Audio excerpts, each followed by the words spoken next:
70 সংখ্যক যি বাৰোৱাৰী দুৰ্গা পূজা ইয়াত মই উপস্থিত হৈছোঁ আৰু কমিটিৰ আহ্বান মৰ্মে নিমন্ত্ৰণ মৰ্মে মই আজি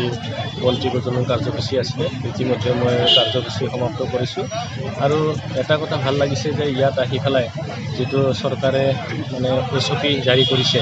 প্লাষ্টিক বৰ্জনৰ বিভিন্ন মই অনুষ্ঠানত গৈছোঁ বিভিন্ন ঠাইত গৈছোঁ গোটেই মানে পৰিচালনা কমিটিবিলাক এই প্লাষ্টিক মানে বৰ্জনৰ SOP সেইটো মানি লৈছে খুব ভাল পদক্ষেপ মানে চৰকাৰে যিটো মানে পদক্ষেপ লৈছে সেইটো আদৰণীয় পদক্ষেপ আৰু কমিটিকো মই এইটোৰ ক্ষেত্ৰত মই ধন্যবাদ জ্ঞাপন কৰিছোঁ যাতে চৰকাৰৰ যিটো SOP সেইটো সুন্দৰভাৱে মানি চলাৰ কাৰণে মই তেখেতসকলক ধন্যবাদ জ্ঞাপন কৰিছোঁ। এইটো ভাল লাগিছে এইটো তেনেকৈ যিহেতু আমাৰ চৰকাৰে যিটো পদক্ষেপ লৈছে ভাল পদক্ষেপ তো এনেকৈ দিলে আমাৰ কাৰণেও ভাল কমিটিৰ কাৰণে ৰাইজৰ কাৰণেও ভাল সুবিধা আছে তো সেইটোৰ কাৰণে পুনৰবাৰ মই চৰকাৰক ধন্যবাদ জ্ঞাপন কৰিছোঁ। ঠিক আছে।